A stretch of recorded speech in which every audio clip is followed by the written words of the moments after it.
Thanks for that introduction, Sanchari. It was a bit of a nice plug for Bhakti Learning at the end there, I guess.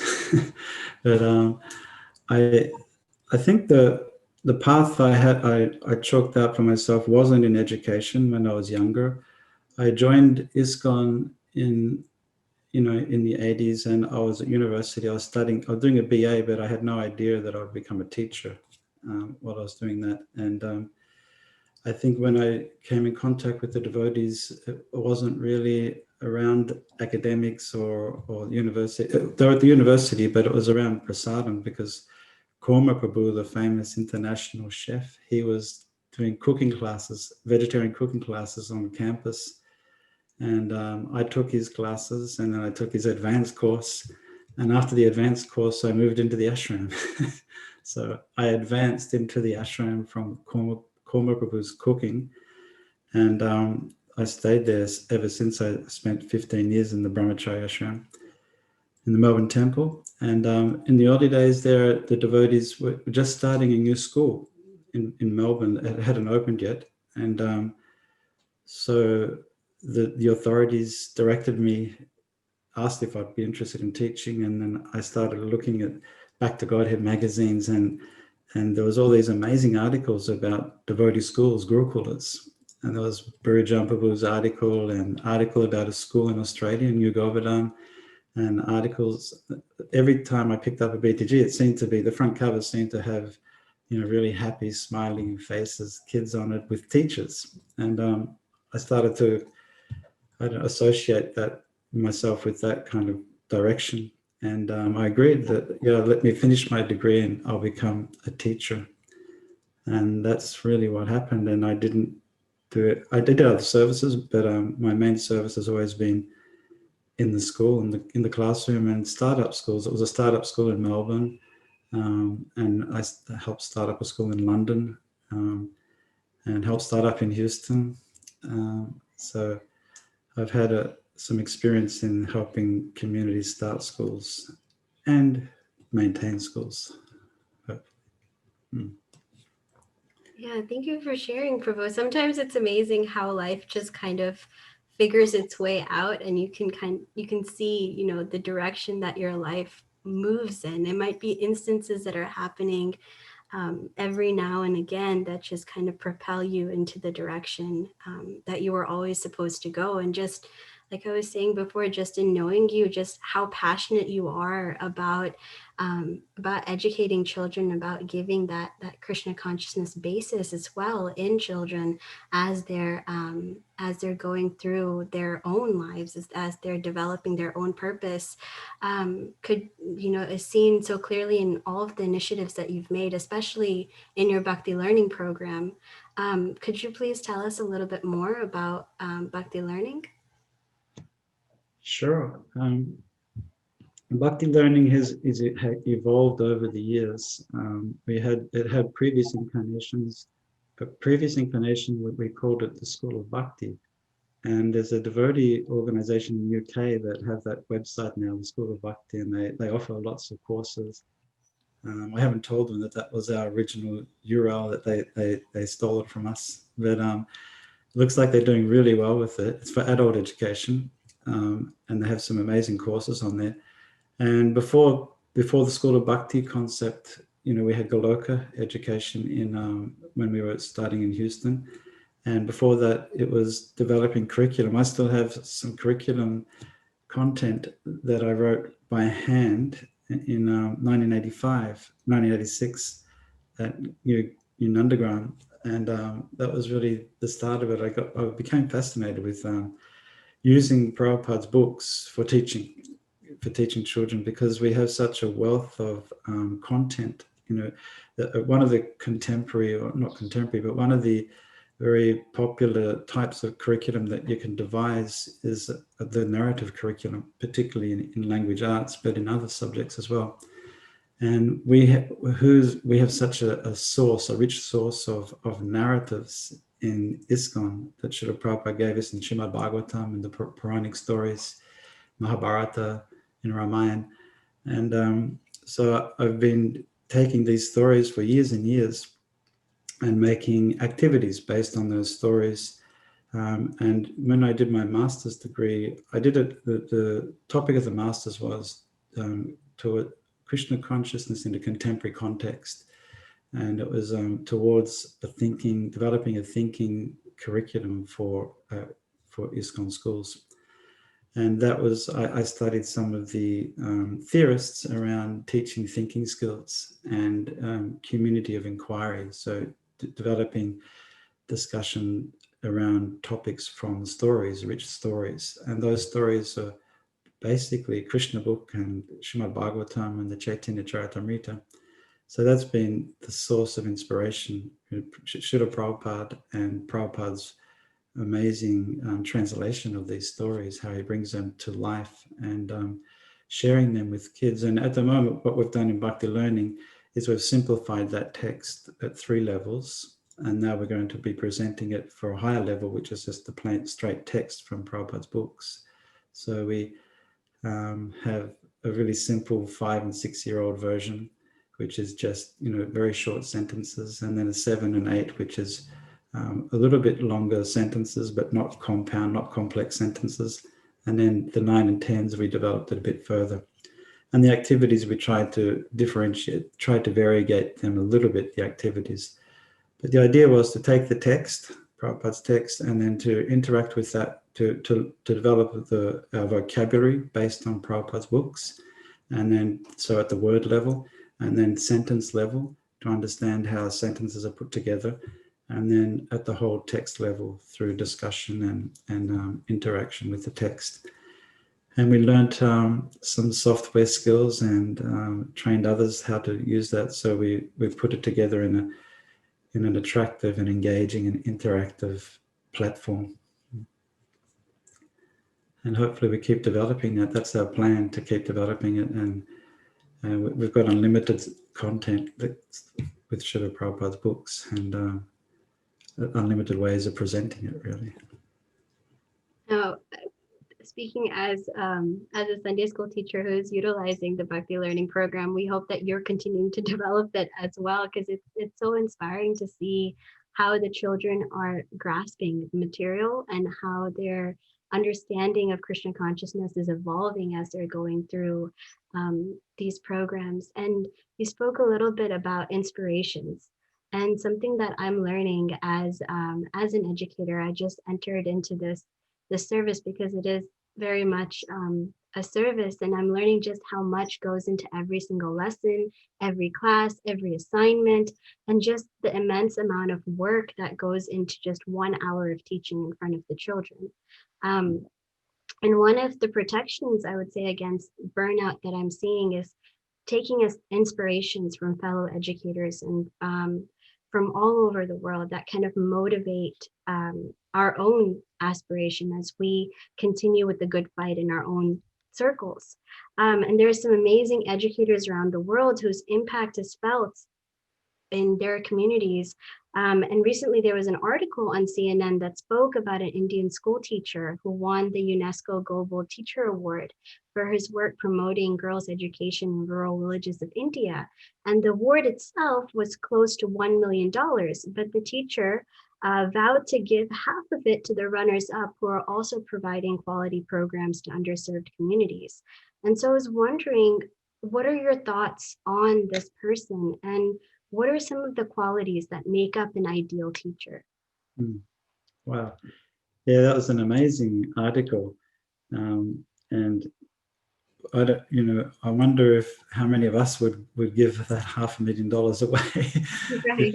It's a great, a really testament to that teacher's kind of ethics, I think, and detachment. And I think one of the qualities of a teacher is that Brahminical quality is that they're giving and they want to give everything that they get. They want to give, and that's one of the qualities of a Brahmana in the scriptures, isn't it? That the Brahmanas receive a lot from the Kshatriyas and from other sectors of society. They receive, but they give. They don't hoard. So they're very generous with their possessions and with their knowledge, and so Brahmanas are always considered to be giving. They can receive, but they give what they receive, so they don't hoard it. And I think that's a really good lesson for us, all, that we receive so much in Krishna consciousness, and the way that what we receive in Krishna consciousness, it's worth more than $1 million. It's worth billions of dollars. What we receive, it's worth, it's priceless. What we receive, and we could really take some inspiration and give it as much as we can out to people in whatever way we can, and however we can, whatever capacity we have and to give, and whatever capacity people have to receive it. So I think that's something that we could take away from that teacher, and I'm sure he's done amazing work. And like you said, there are always these amazing examples of teachers around the globe who are always thinking and focused on giving, and that's one of the qualities of a devotee, is that the devotee is selflessly serving Krishna, or serving the spiritual master, the mission of the spiritual master. And that selflessness is very much a quality of the teacher, a good teacher. I mean, there are teachers that come to school just to do a job and to get paid and to go home and to get the holidays. Everyone says teachers get great holidays, but there are other teachers that have the passion and the detachment and the selflessness, and they're the ones who make a difference in the lives of everyone that they come in touch with. Not just their students either, but because that's their nature, then the community benefits from that, and the administration benefits from that, and the authorities benefit from that. Everyone that we interact with in the school environment benefits from the qualities of a good teacher. Thank you, Prabhu. That's so true. The selflessness that a teacher needs to have, and the detachment as well, as you spoke about, are qualities that are sometimes very difficult to imbibe, because you're in that work and you really want to make a difference, or you want to make that impact, but you do have to take a step back. And I think that translates to nearly every field that someone may be in. And Prabhu, I was wondering then, conversely, what would be the qualities of an ideal student? I think Someone who could take advantage of this educational opportunity that's being presented. I would say an ideal student, and it's a good question, because we often focus on the teacher and not so much on the student. And in the about, I don't know how long ago, maybe 1997, 98, we had an international conference arranged in Germany, and devotees came from all over the world, of educators. About 30 senior educators from Iskcon came together in Abenteuer, a beautiful farming community in Germany.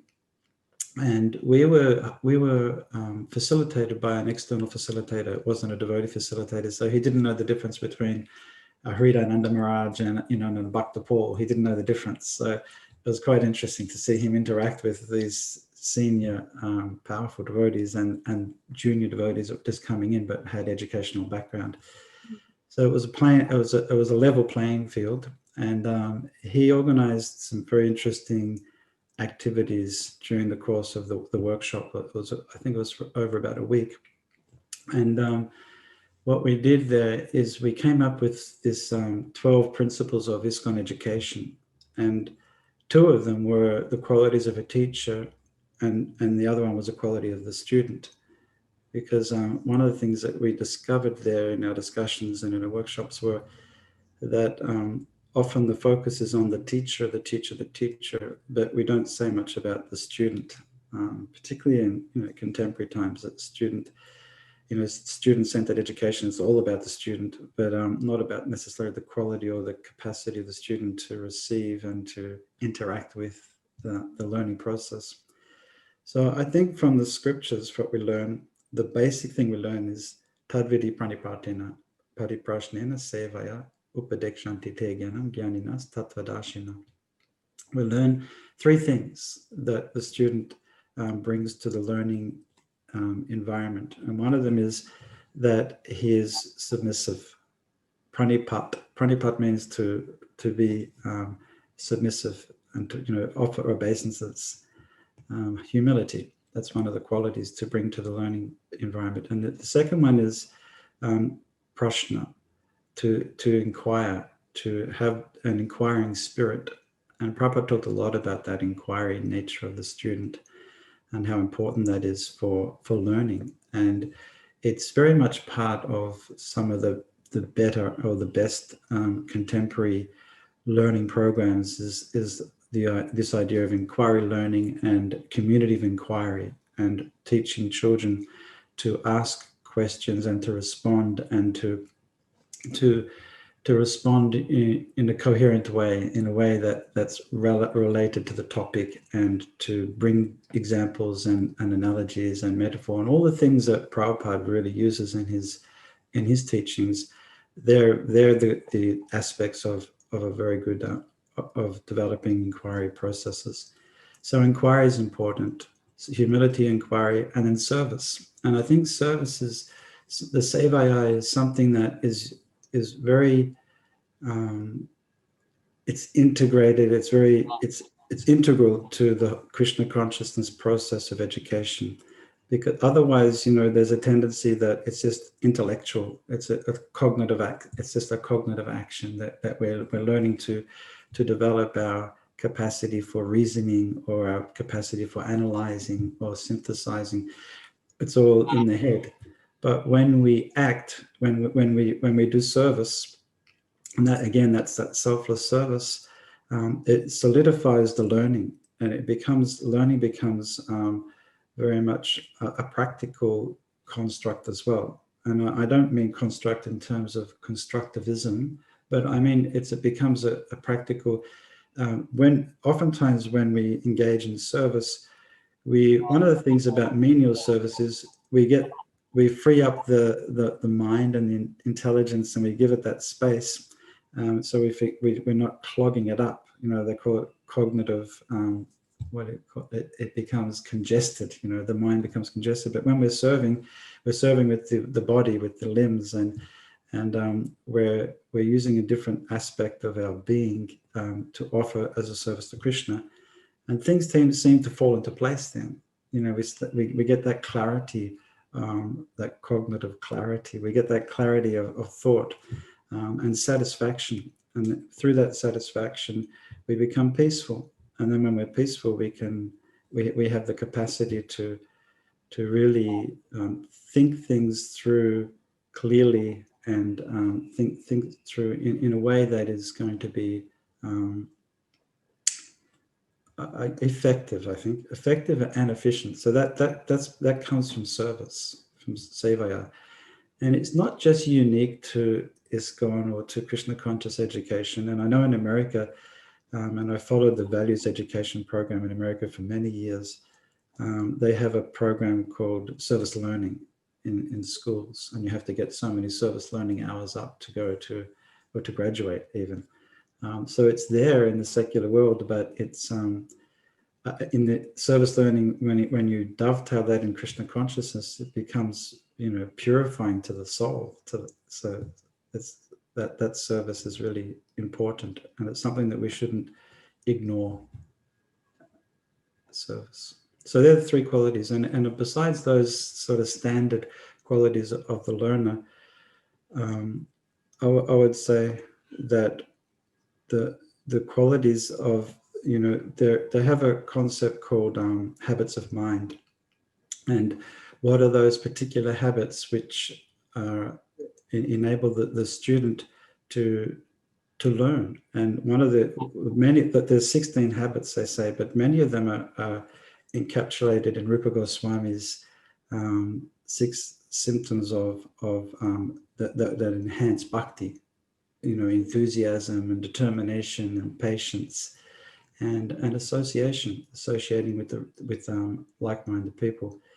So those qualities are confidence and enthusiasm and determination that become naturally are encouraged in the environment of devotees, and through service we develop that.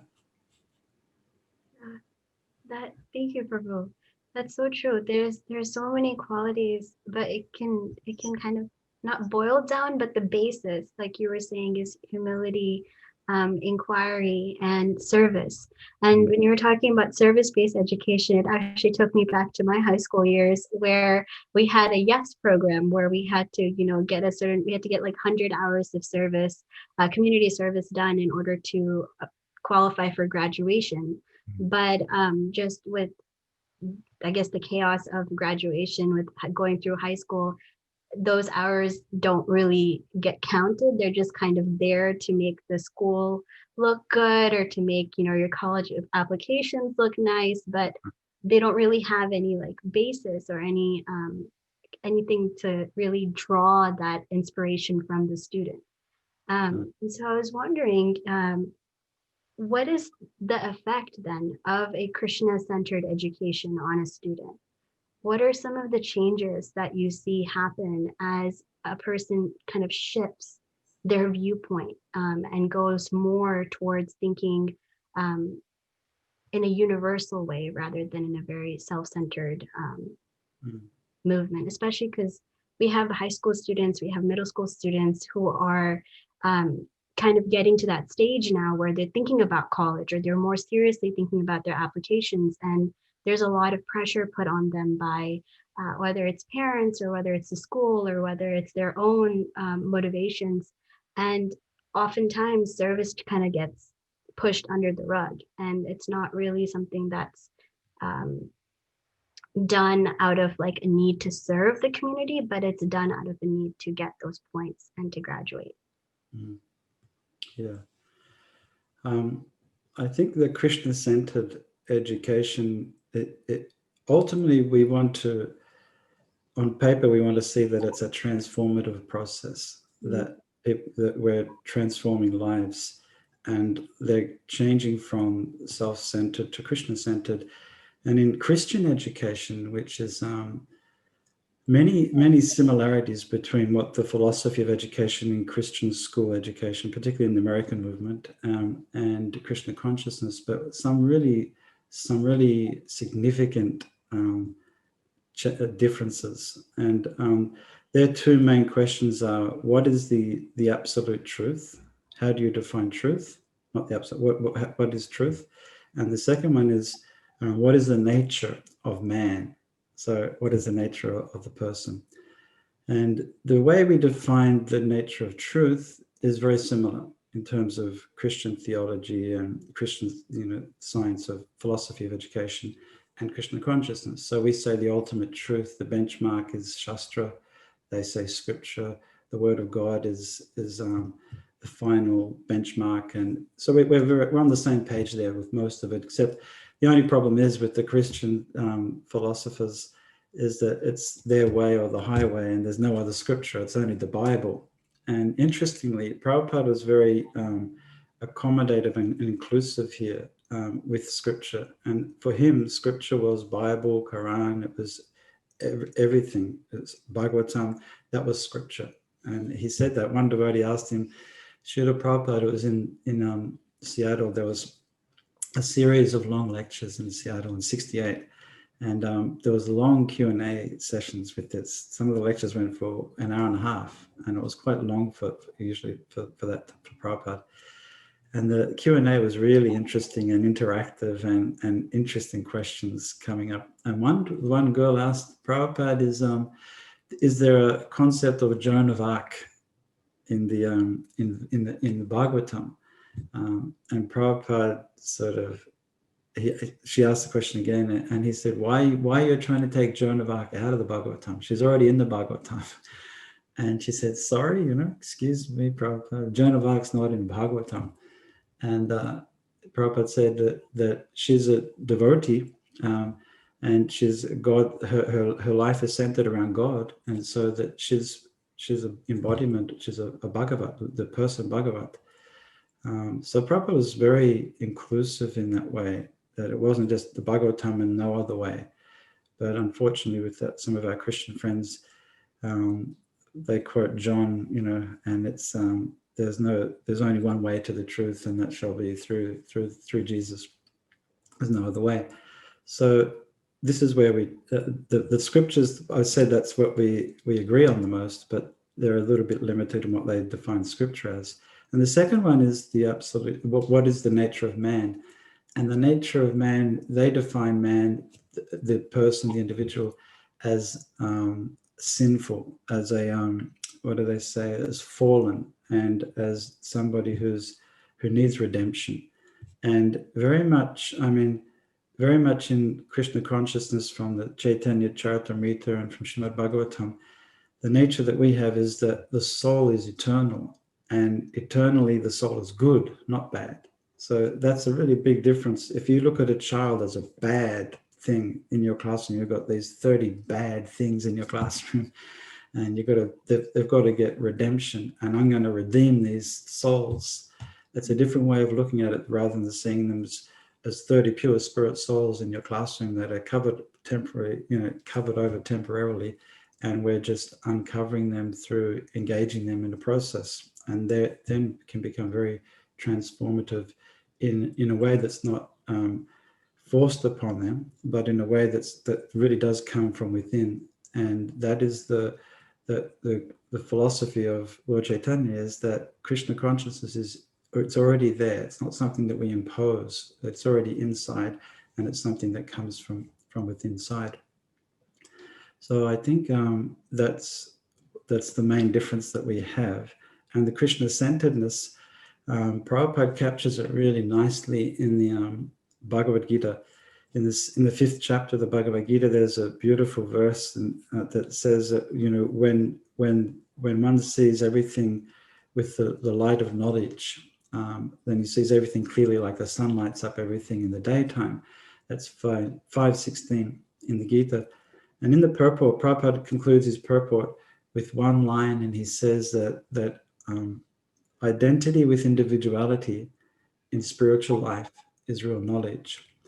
And that is really Krishna conscious-centered education. A Krishna-centered education is understanding identity and then grasping and celebrating that individuality, that we have unlimited amounts of ways to express our identity as a servant of Krishna. And we can do that through music and through the arts and through literature and through service and through unlimited ways. And Prabhupada really helps us to understand that and see that through this one sentence, that identity with individuality. And that is really a comprehensive aphorism that we have, identity with individuality in spiritual life. And that makes for real knowledge, real spiritual knowledge is achieved through understanding who we are, who am I, and then accessing our individual nature and using that nature for purifying the soul, and the soul becoming enlivened and inspired in Krishna consciousness. Thank you for saying that. Can you say that the aphorism one more time, Prabhu? Yeah, sure. And everybody should learn this this one, because it's in 5:16, last line, identity with individuality in spiritual life. So it's identity with individuality. And that's one of the affirmations that we have in Krishna consciousness. Those who do deity worship, before they go onto the altar, they recite this affirmation that I am an eternal servant of Krishna, an infinitesimal spiritual being, completely apart from the gross and the subtle body. It goes on. It's a very beautiful affirmation that the Acharyas have given us, that every day we identify that I'm an eternal servant of Krishna, completely apart from the gross and the subtle body, that I'm a spirit soul. And that's the original teaching, the ultimate teaching, that, hey, I'm a spirit soul. My identity is spiritual. And as a spirit soul, this is what I need to do. This is to be happy and to be fulfilled as an individual. I'm going to engage in these activities that are consistent with my identity. And identity is a big study. From the early years, all the curriculum around early years, the 4 to 5 year curriculums in the world, one of the first points in the UK and America, Australia, New Zealand, one of the first objectives is identity for children, to give them an identity. Who are they? Who are these young children that are in our classrooms? And then that develops through the years. And when we get to our teen years and later, through our teen years, identity becomes very prominent again and very important for the individuals to feel comfortable with their identity.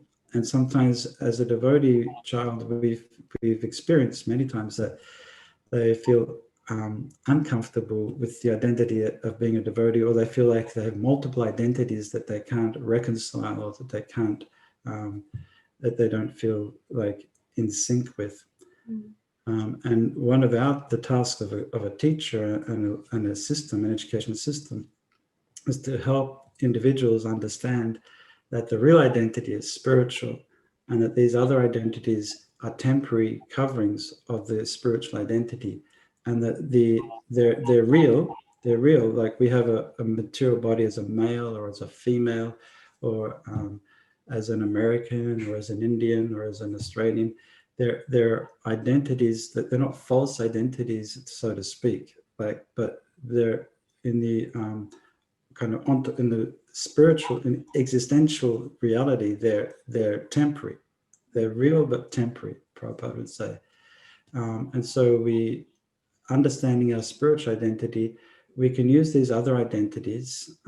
We can use them as part of our purification, and that's what we do. That's the goal of that, is to understand that we have one real identity, and these other identities that we have to deal with are temporary, but we grasp them and we deal with them and we use them for our spiritual benefit and for the benefit of others.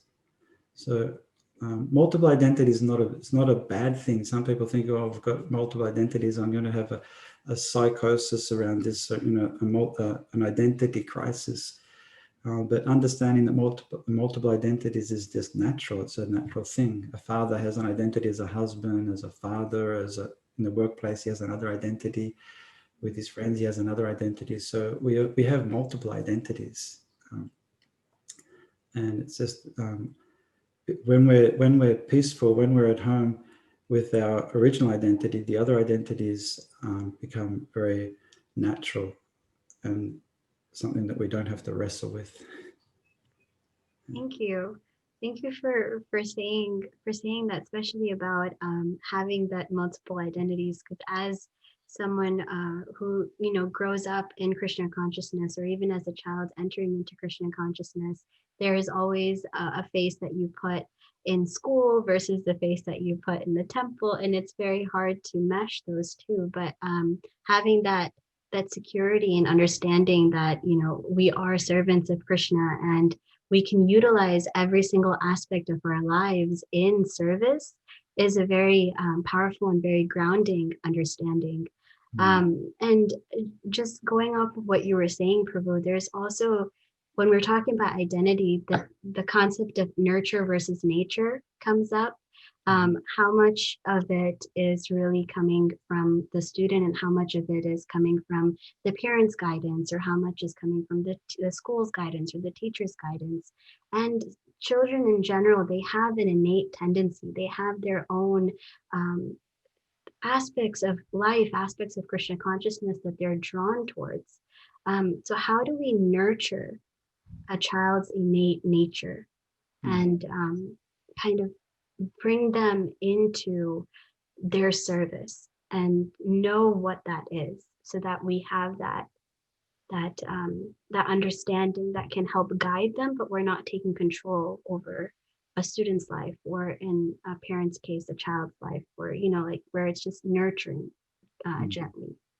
Yeah, nice one. I think Prabhupada's the ultimate exemplar for so many things, but definitely for this area of nurturing and the nature of his disciples. And even in the Bhagavatam, he says in quite a few places in the Bhagavatam that that's the duty of the spiritual master, is to identify the nature of the disciple and then to guide them and direct them accordingly, and that they'll use that nature for their self-purification. The svabhav, the natural tendencies, psychological tendencies of the disciple. And Prabhupada elaborates in one purport in the fourth canto that on this point of identifying and directing the individual disciple's nature for their purification, he says if somebody is expert, if somebody has a tendency for art, then they can do art for Krishna. If somebody has a tendency for music, then they can do kirtan for Krishna. And he gives like 3 or 4 examples of how you could do that. And Prabhupada did that. And if you hear it, sometimes you can hear what's his name? One of the very senior devotees. There's been a few really interesting seminars by him, and he was it just slips my mind. Anyway, he talks about the first ever marathon in Iskcon, and it wasn't a book marathon. It was the first. He said the first marathon in Iskcon was purchasing a property for the first property in Iskcon in North America. And that the devotees were having this transcendental competition to do that. So whoever purchased the first property, that would be the housing. That's where Iskcon Press would go. And so everybody wanted Iskcon Press in their temple. So Prabhupada would come there and write books, and the Prabhupada would be in their temple. So that went on for 18 months apparently. That Rameshwar Prabhu. And it's a beautiful presentation. And he talks, but he also has a seminar on the artists, and he talks about the Iskcon artists and how he talks about the marathon for the Chaitanya Charitamrita and how the artwork was put together for that, and the cooperation of the devotees over that period of time, record-breaking period of time, that they produced those 17 volumes of books. And there he says that whoever had a slight inclination for art, they were directed into the art department. And somebody had an inclination toward writing or editing, they were in the editing department. Whatever devotees, and Prabhupada would direct them, and some devotees Prabhupada sent them off to learn bookbinding and to learn different aspects of book publication. And they went to these bookbinders in New York, and they became apprentices, and they learned the art of bookbinding. They learned the art of setting up the sheets and all the technicalities of it, lettering and all that sort of amazing details. They learned that, and they brought it back into Iskcon.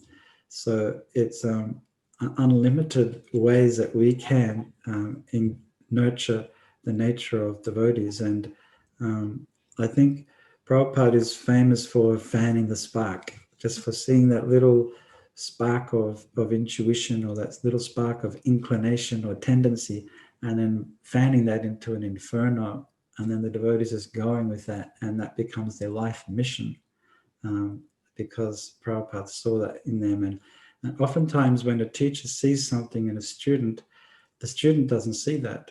Student won't be aware of that even, because the student's directing their attention somewhere else, or they're covered over, or whatever it is. But the teacher or a parent or someone else can see that in them, and then they think, oh, maybe, and that becomes a whole shift, paradigm shift for the individual, that, oh, perhaps I can do this, perhaps I can be an artist, or perhaps I can do kirtan, or perhaps I can be a teacher, or I can do whatever it is, because someone else saw that in you and fanned that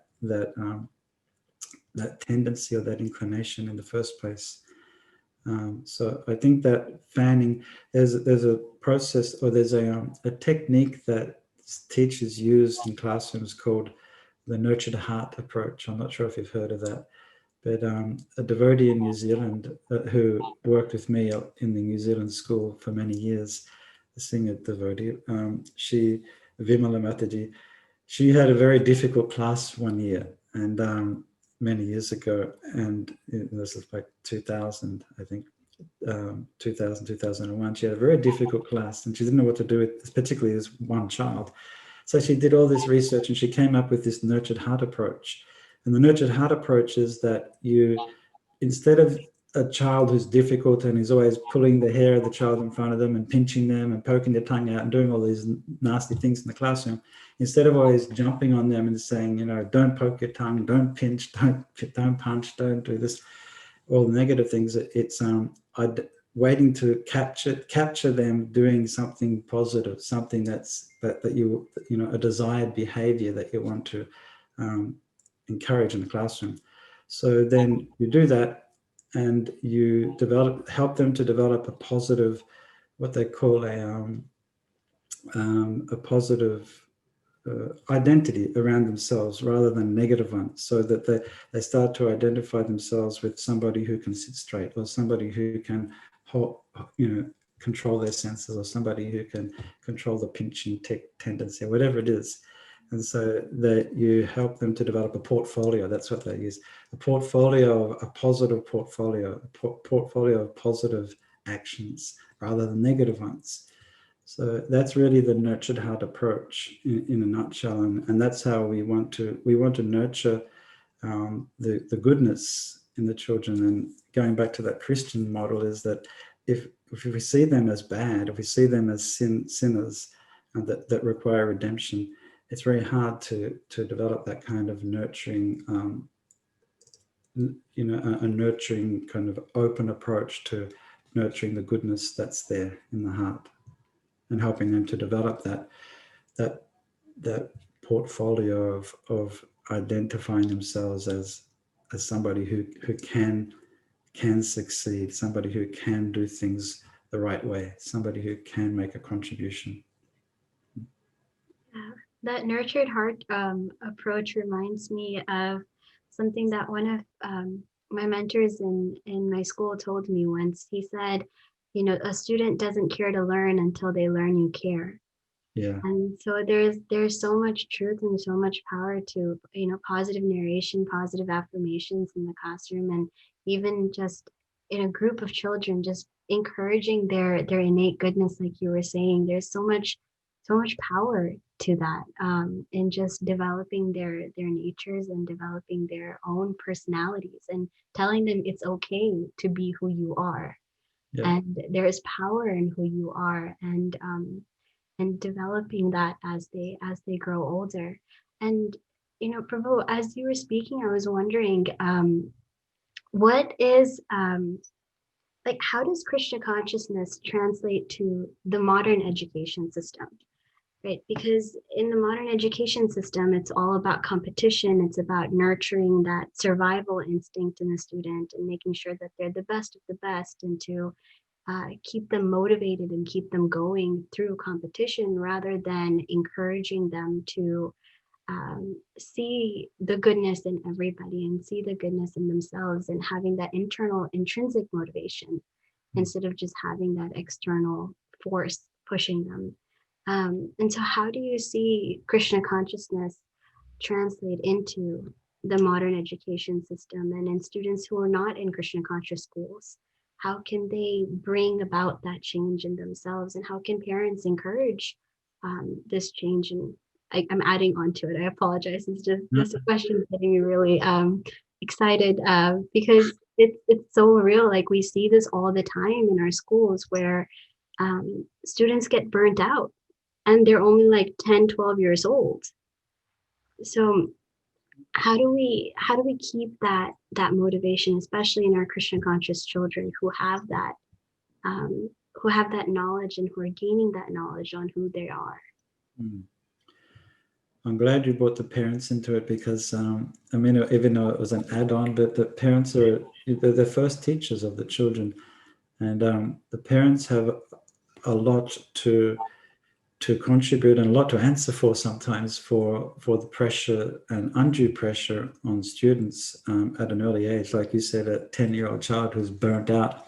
And I spent quite a bit of time in India working with schools and with parents, and also with Goloka. And one of the things that I experienced there, working in Mumbai and other places as well, Mayapur even, was that young children from the age of, they have a thing called junior KG, junior kindergarten and senior kindergarten, and then you graduate to kindergarten, and they have graduation, so the 3.5-year-old kid graduates to senior KG with a whole thing, with the hat and the gown, the scholar's gown, and they graduate them, and they have a grueling, some of the schools have a really grueling induction program, or a meeting where the child has to meet with the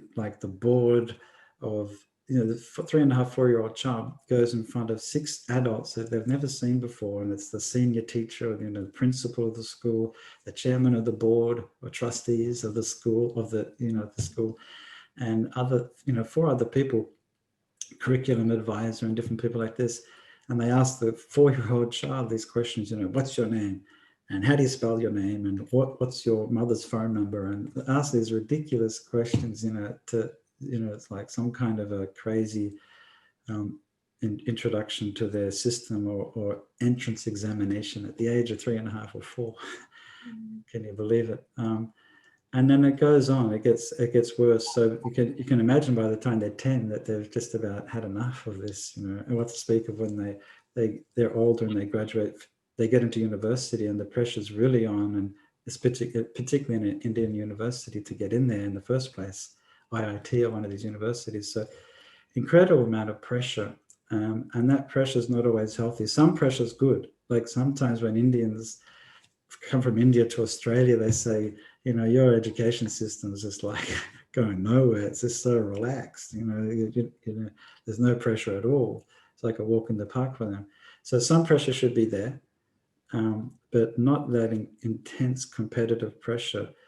And some of the best athletes in the world, and the performing artists in the world, they don't compete against other people in their field, other peers. They compete against themselves, and they have a thing called a PB, their personal best. I remember I went to school with a champion, the one who does the really long races, the marathon runner, and his name was Iskcon. He won 3 gold medals or something at the Olympics. And he wasn't such a star at school in the sports, but he always trained against himself. He would train and he would time himself, how long it took him to do 800 meters, to do 1600.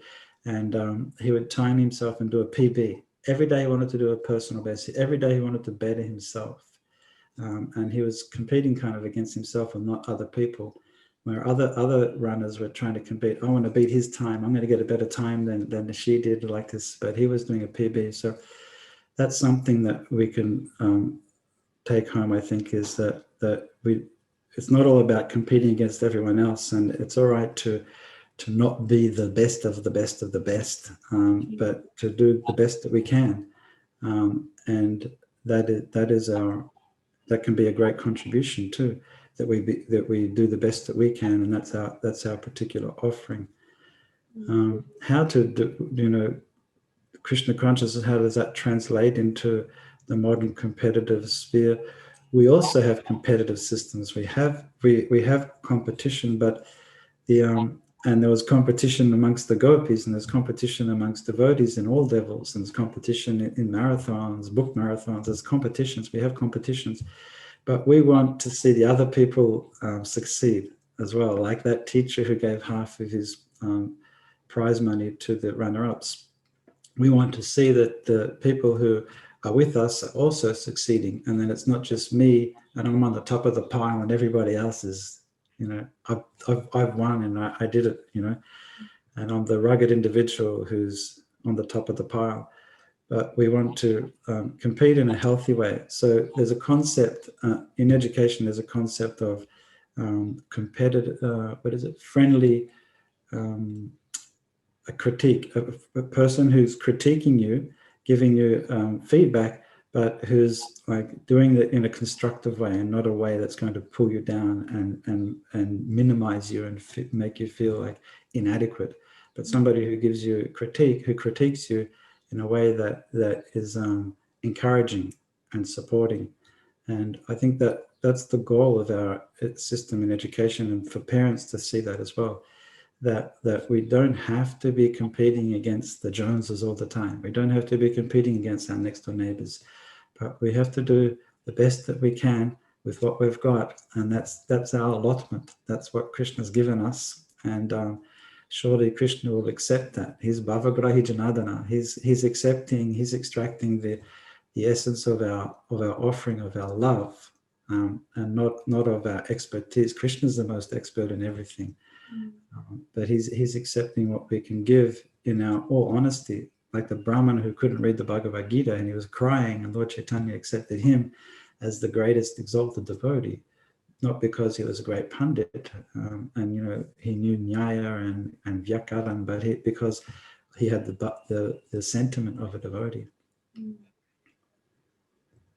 I think that's really important, but it's a huge topic, and it's something that we could probably go on and write theses about that, the Krishna consciousness and competition, and how Krishna consciousness relates to contemporary education and contemporary education theory, because contemporary education theory is pretty much dominated by humanist theory, and a humanist theory is a displacement of God, that God doesn't exist now, and that now the divine nature in the individual is going to be realized through humanity. We're going to realize that without God.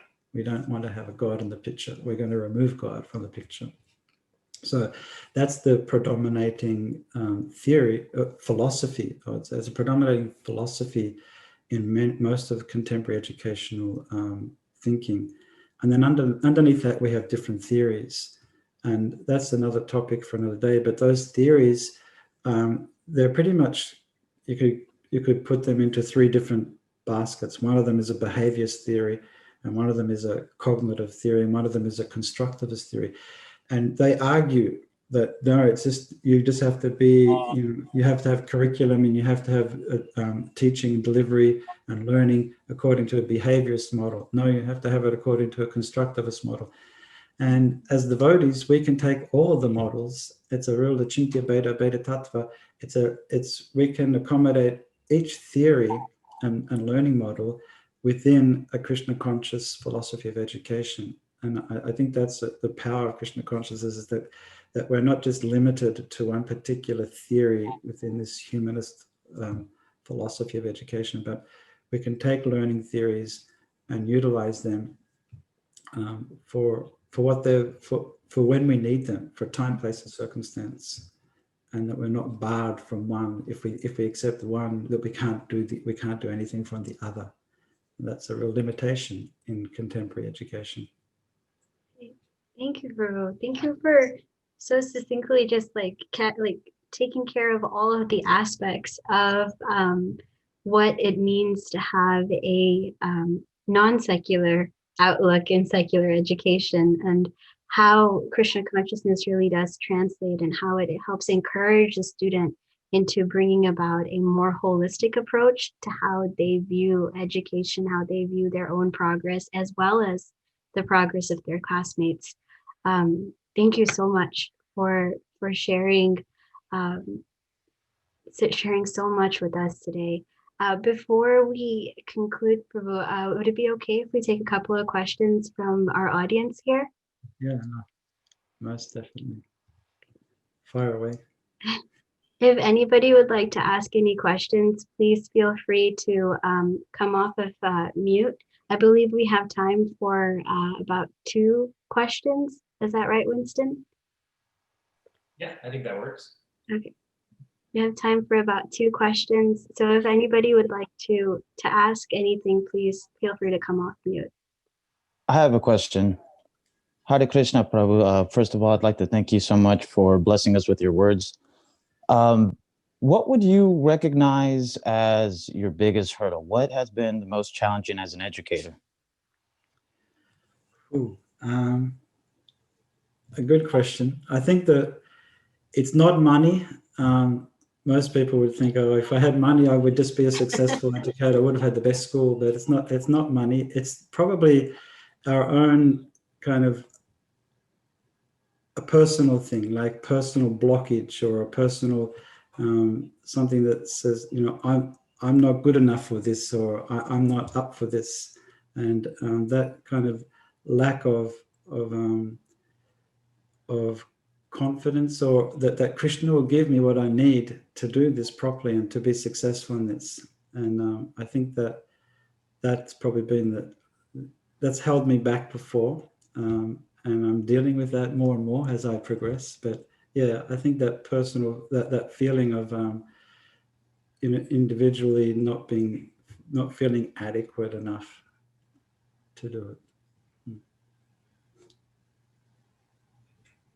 Thank you so much. You're welcome.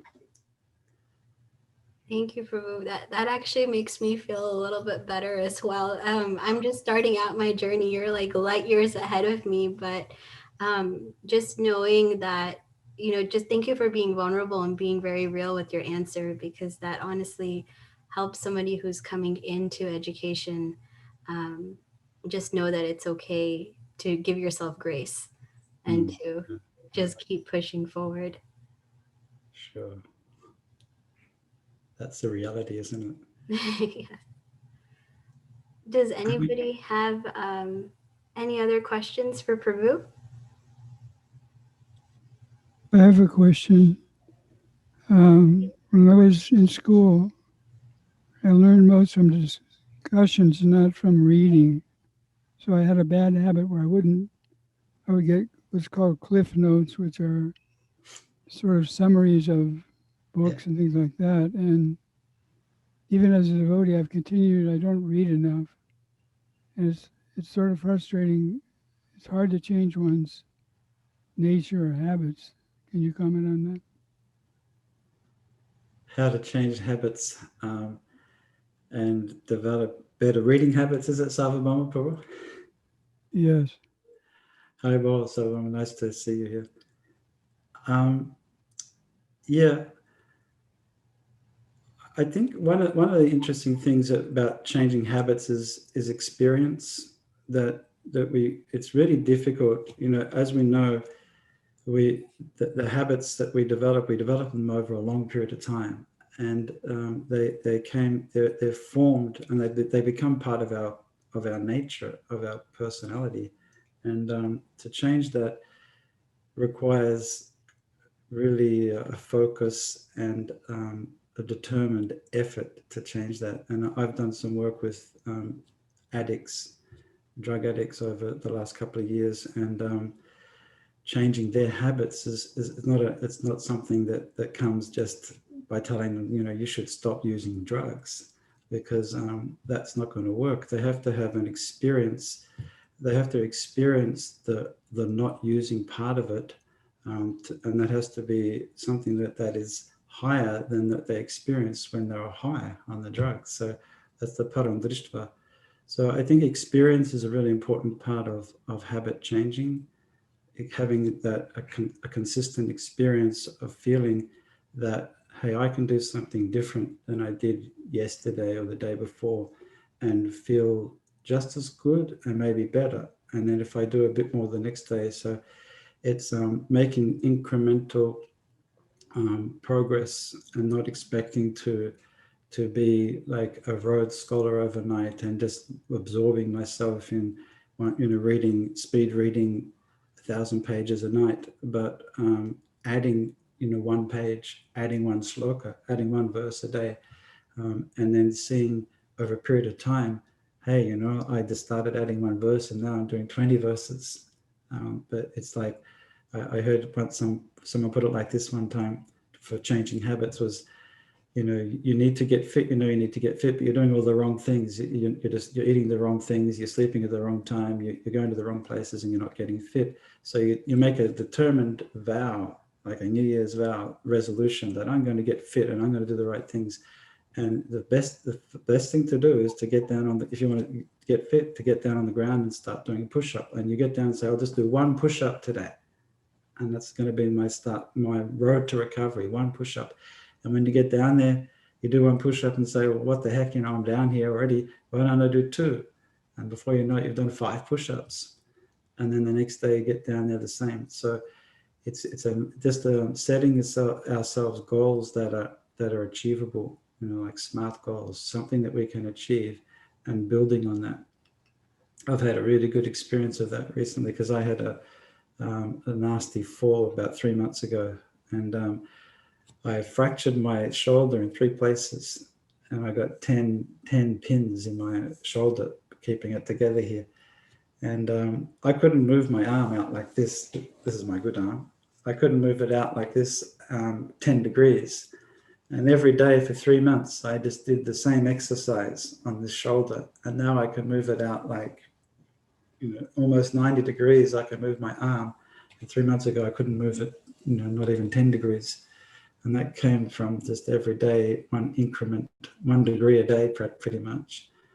So changing habits is, they say you can change your habits in, 3 weeks or something, but it's a long period, it takes a long period of time, and it means that you have to be, you have to have a goal for changing. I want to change because I want to be, I want to read more consistently, or I want to be a better person, or I want to encourage others to do that so I can be an example.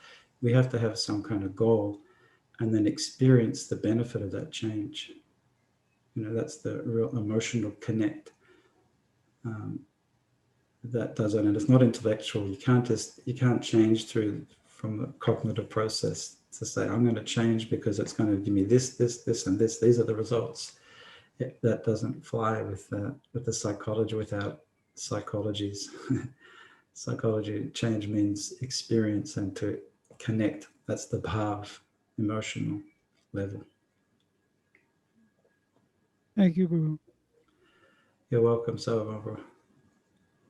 Thank you. As you were speaking, I was thinking about this video that somebody had sent me a week, 2 weeks ago, something like that. It was a young child in a classroom somewhere in Asia, and all the other students are like very studious. They're like flipping the pages, they're reading, and this one child has his book out, and instead of reading, he's just trying to like absorb the knowledge through osmosis. He's just taking it and putting it over his head, like it's just going to magically come through. And so as you were talking about just practice, just that everyday application, I was just thinking about that child and the journey he's going to have to go through as he learns that. Thank you so much, Prabhu. Thank you so much for your time and for just being here with us and giving your association and talking to us about the expanse of knowledge that you have, especially in how we can, keep a Krishna-centered education for our children, for ourselves as educators, as students. Thank you so much for being with us today. Thank you. Thank you for inviting me. It's been a pleasure to meet you and Winston.